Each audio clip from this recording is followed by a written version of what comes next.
स्वातंत्र्याच्या 77 वर्षापासून या महाराष्ट्रामधला धनगर समाज एसटीच्या आरक्षणाची अंमलबजावणी करा अशी मागणी करत आहे। पण या महाराष्ट्रामध्ये कित्येक सत्ता आल्या, कित्येक पक्षाच्या सत्ता आल्या, कित्येक पक्षाच्या सत्ता गेल्या। सीताराम गेला की राजाराम येतो, राजाराम सीताराम, राजाराम सीताराम असं भजन या महाराष्ट्रामध्ये स्वातंत्र्याच्या 75 वर्षापासून चालू आहे। पण धनगर समाजाच्या आरक्षणाचा प्रश्न आजपर्यंत मिटला नाही। प्रत्येक निवडणुकीला या धनगर समाजाला आश्वासन दिले जाते, या धनगर समाजाचे मत घेऊन सत्तेमध्ये राजकीय पक्ष जातात। धनगर समाजाची किती दिवस राज्यकर्ते फसवणूक करणार आहेत? किती दिवस तुम्ही या धनगर समाजाचे फक्त मत घेणार आहेत?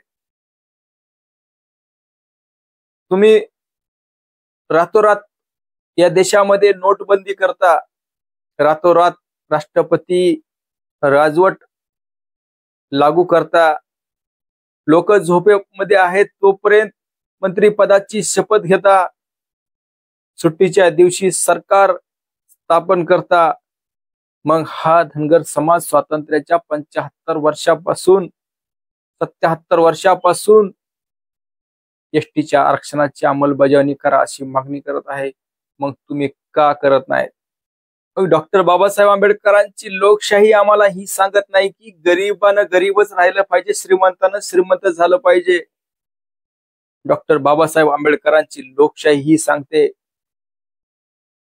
की शेतामध्ये घाम गाळणाऱ्या शेतकऱ्याचं लेकरू सुद्धा त्याच शाळेमध्ये शिकलं पाहिजे, त्याच कॉलेजमध्ये शिकलं पाहिजे, आणि आमदाराचं खासदाराचं लेकरू सुद्धा त्याच शाळेमध्ये आणि त्याच कॉलेजमध्ये शिकलं पाहिजे।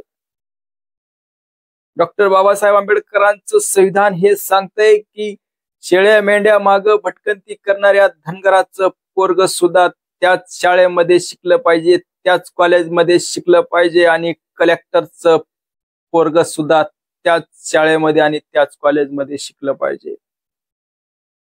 त्यावेळेस असं म्हणता येईल की या देशामध्ये लोकशाही आहे। आज कुठे लोकशाही? आज कुठे धनगराच्या लेकराला शिक्षण? आज ते धनगराचं लेकरू त्या शेळ्या मेंढ्या माग त्याच्या मायबापा बरोबर भटकंती करतंय, त्याला शिक्षणाची व्यवस्था नाही। मग कुठे लोकशाही?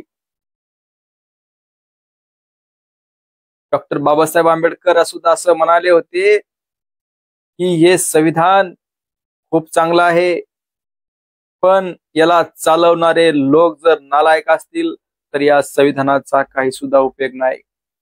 आज हे संविधान चालवणारे लोक, जे सत्तेमध्ये बसलेले लोक, हे नालायक लोक आहेत।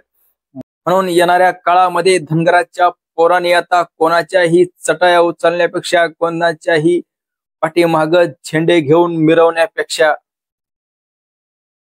ज्या अवतावर तुम्ही पाय देता ते पाय इथल्या व्यवस्थेच्या छाताडावर तुम्ही जोपर्यंत देणार नाही तोपर्यंत तुमचे प्रश्न मिटणार नाही।